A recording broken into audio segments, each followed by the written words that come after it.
everybody, Marcus here. Now I want to remind everybody of our pact that for every 1,000 subscribers I receive on this channel, I will give away one copy of Cyberlink's Power Director 13 Ultra software. So please consider liking this video, sharing it, subscribing, or even just listening to the very end. In this video, I wanted to talk about friendship. A subject I feel has not been given the attention it deserves within the mgtow community. When we have friends, it is quite easy to forget the value that having them adds to our lives. Of course, I am not referring to not appreciating one's friends. I am not referring to a particular friend who you may be taking for granted. No, I am referring to the very phenomenon of friendship itself. You see, friendship in the ancient Greek is called philia, and philia is one of the 4 words used for love in ancient Greek. The other 3 are agape, storge, and eros. Now, philia is roughly translated to something like brotherly love, whereas agape is more associated with love of the gods, storge being the sort of love you have for family, and of course eros, erotic love. What is important to note here is that philia, meaning brotherly love, is not referring to what a man feels for another man who was birthed by the same parents. No. We're talking about the sort of affection felt between longtime companions, by fellow soldiers, by neighbors, or even the affection a merchant may feel for a favorite customer. So, right off the bat, we notice that when we are talking about friendship, we're talking about love. Okay, but how can we best describe what philia is like in action? Well, in his work entitled Rhetoric, Aristotle describes philia in the following way. Wanting for someone what one thinks good, for his sake and not for one's own, and being inclined, so far as one can, to do such things for him.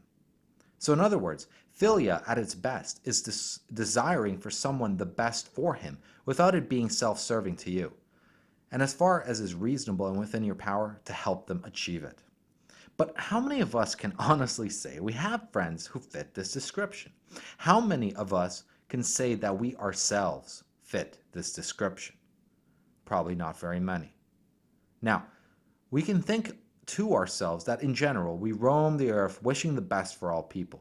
I mean, if we see a stranger on TV, we wish that stranger well, but we will do nothing in order to improve the life of that stranger. So clearly, the second part of what Aristotle says, the part and being inclined, so far as one can, to do such things for him, it becomes critical to Aristotle's notion of friendship. Now, one thing we need to understand when talking about Aristotle is that actions dictate qualities about a person. Let's try and understand this. Imagine you are sleeping. Now, do you possess the virtue of courage when you are asleep?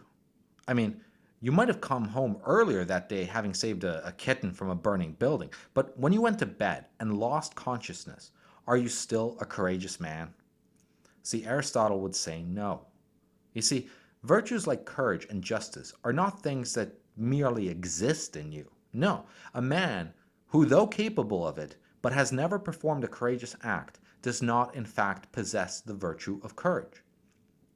So in this way, the virtues become things you must do, and not something you can claim to have. So to have the virtue of courage, you need to perform courageous acts. To have the virtue of justice, you must perform just acts. And so in this way, to have brotherly love, philia, you too must perform acts of friendship. For Aristotle, acts of friendship would then be doing what is reasonable and within the power to further the good of your friend, for their sake, not for your sake. Now that we have established that friendship is a lived thing, let's see how this tends to play out in real life. Aristotle says that friendship comes in 3 different forms, and each form of friendship serves a different purpose. Also, the key that differentiates each type of friendship is the criteria in what that friendship is grounded on. Now, as you listen to these 3 different forms of friendship, you should easily be able to identify where your current friends fit in. Our first and lowest type of friendship is that which is grounded in utility. John befriends Mike, and Mike befriends John, because John and Mike are both useful to each other. In this friendship, there is no regard for the other person. Most people these days would call these sorts of people acquaintances and not so much friends. So, for example, that guy behind the counter at the coffee shop where you get your morning latte, well, he falls into this category. Some of your work colleagues would most likely fall into this category too. You know, the colleague you always go to or who always comes to you for help. Of course, these friendships only exist for as long as the utility continues to exist. So, if you stop drinking coffee, then your friendship with the guy behind the counter at the coffee shop will immediately end. Dance teachers, bartenders, personal trainers, and business associates. These are all friends of utility. Of course, there's nothing wrong with this sort of friendship. After all, these people are useful in their friendship. I mean, they're useful by design. In addition to this, you can further the utility of these sorts of friends with, superficial pleasantries. So, by showing loyalty to a particular coffee shop and chatting up the staff, you might be rewarded with a free cup of coffee from time to time. If you treat a waiter with respect and politeness, you might get better service. And in turn, he would do the same in anticipation of a bigger tip.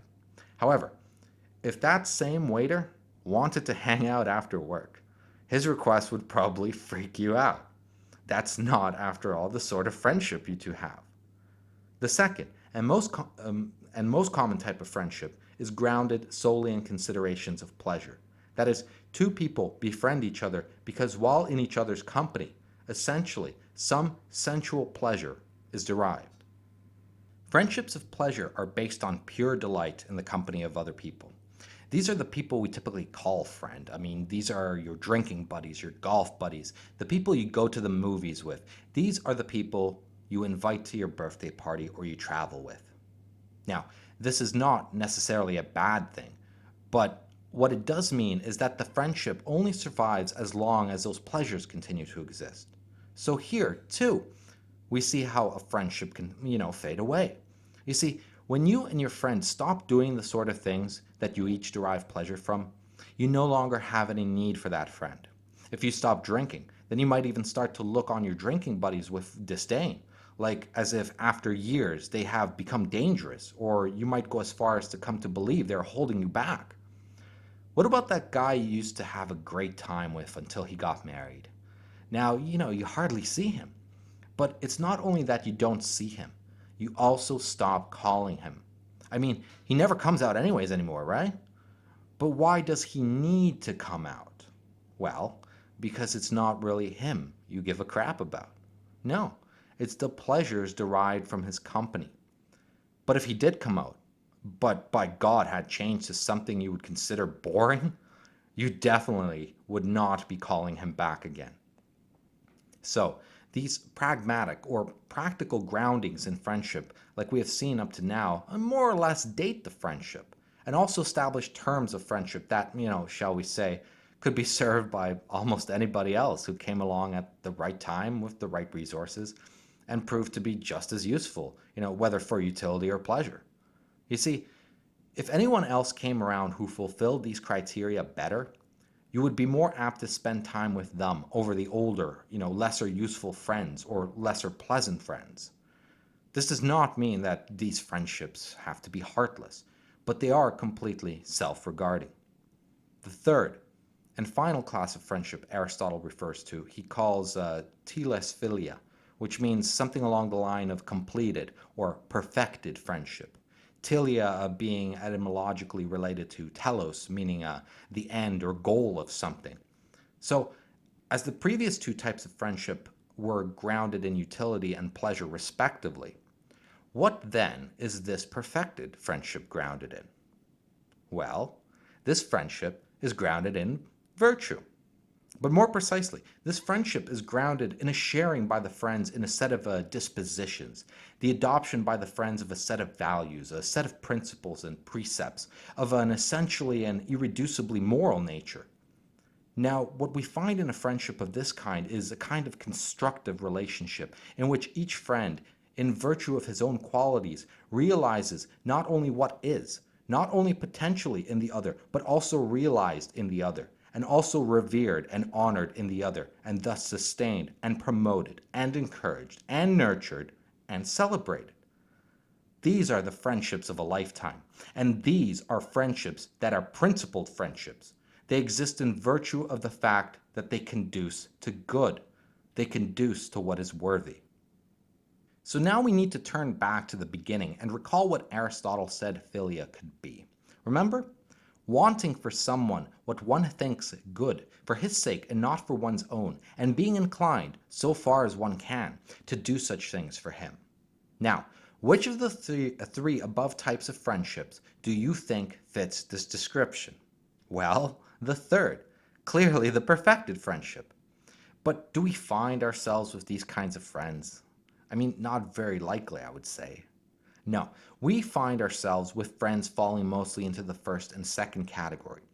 But what would it be like to have a perfected friendship? Well, let us try and imagine it. Firstly, this is a person who radiates excellence. I mean, virtue is, after all, excellence.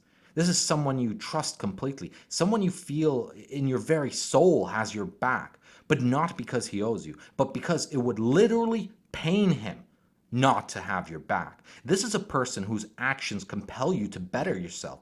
Someone who is your exemplar, someone who you draw inspiration from. He'll lend you money or give you a place to stay in your time of need.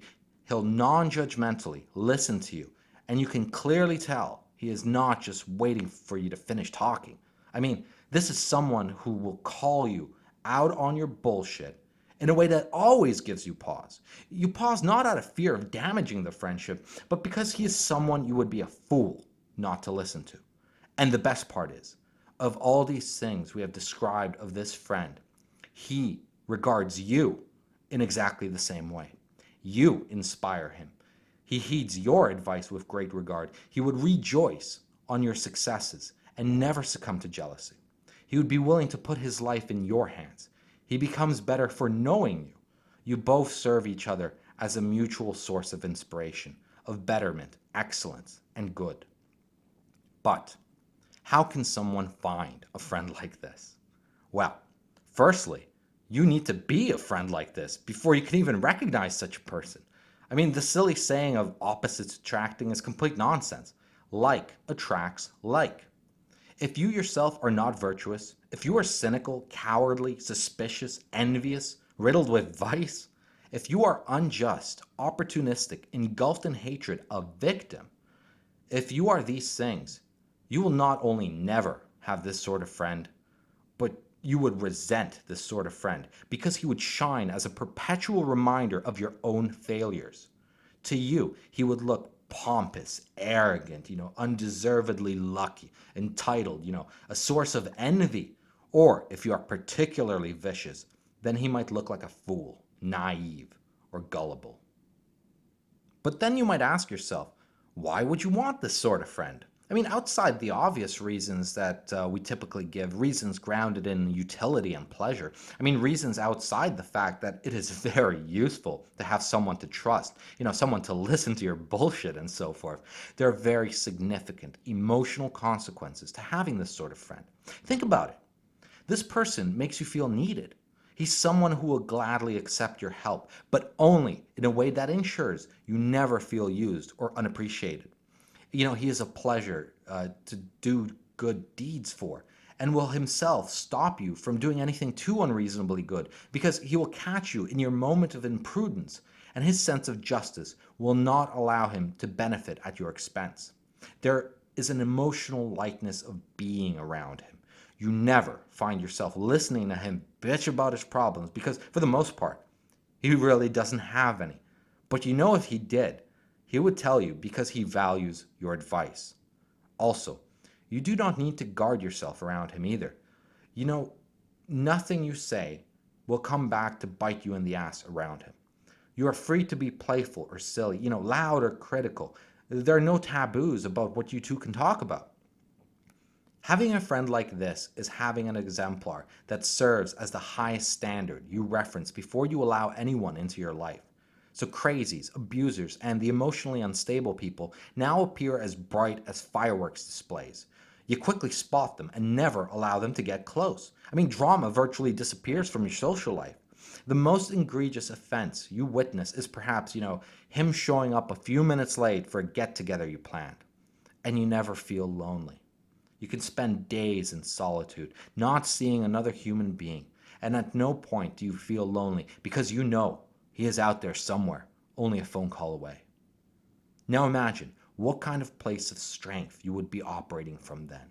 We like to say that some men choose the women they choose because they could not get anything better. Well, they chose those women out of a place of weakness, from desperation. But when your emotions are under control, your mind is clear, your decision's sharp. Having such a friend does this very thing for you. It puts your emotions under your control. And when that happens, you can weather the harshest of storms. It'll take something huge to phase you when you are in such a place of emotional strength. But here's something interesting about this friend of yours. He might share very few interests with you. He might be a metalhead and you might be into gangster rap. He might be half or twice your age.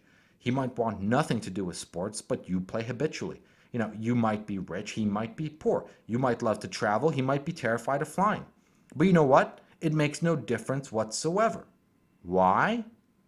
Because if it made any difference, then this friendship would be based on pleasure or utility, wouldn't it? So even though there's nothing suggesting this friend has to differ on these superficial things are at best nice to haves. But like I said before, to be able to have this friendship, you need to be the sort of person capable of this sort of friendship. You need to cultivate your virtues. But then, what are virtues? Well, they are the habits you develop that forge your character. The virtuous man has a habit, therefore a disposition, to perform virtuous acts. And how do you develop the correct habits? Well, you need to look for the golden mean when dealing with your passions. But how do you know how to tell what the golden mean is? Well, you lead the contemplative life, a life full of learning. But learning of what? Well, learning of ethics, politics, epistemology, metaphysics, ontology. In a word, philosophy. This is what philosophy is used for making awesome friends, if nothing else. But you know what? Reading philosophy is not good enough. You need to get out there and live it. And though philosophy itself is not the source of your choices, it is what helps you make them, intelligible. It's what gives you the language to be able to figure out what the hell is going on. But then once you know what is going on, it all comes down to your actions. And it makes no difference how you get your philosophy, whether by reading primary text, formally studying it in school, watching YouTube videos, learning it on your own skin, or even listening to your wise old grandfather. It really makes no difference. It only matters that you live it.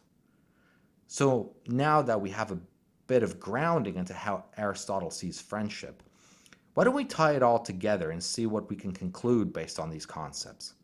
In the beginning, we said that philia is brotherly love. Agape is more associated with the love of God. Storge being the sort of love you have for your family. And of course, Eros, erotic love. We also said there are three forms that philia takes: the friendship of utility, one of pleasure, and the perfected friendship grounded in virtue. But let us recall that all these four words, philia, agape, storge, and eros, are all ancient Greek words for love.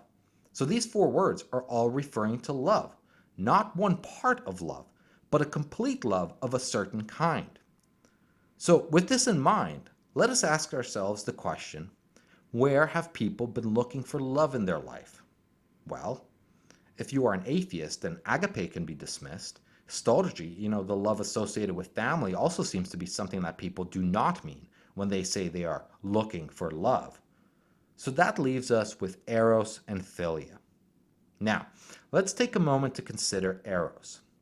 Eros is the root from which we derive our word erotic from.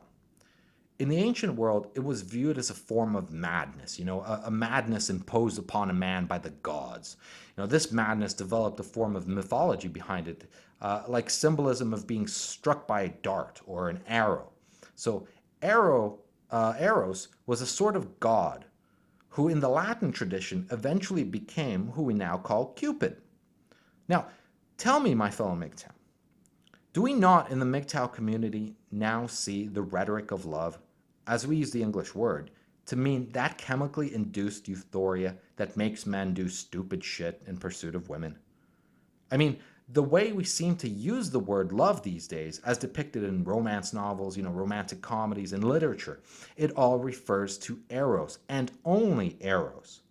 But Eros, this erotic love, this romantic love, this sexually centered love, this is the playground of gynocentrism and hypergamy. This is the madness that enraptures men just long enough to trap them into legal binds. But you know what? Eros is no more than this madness.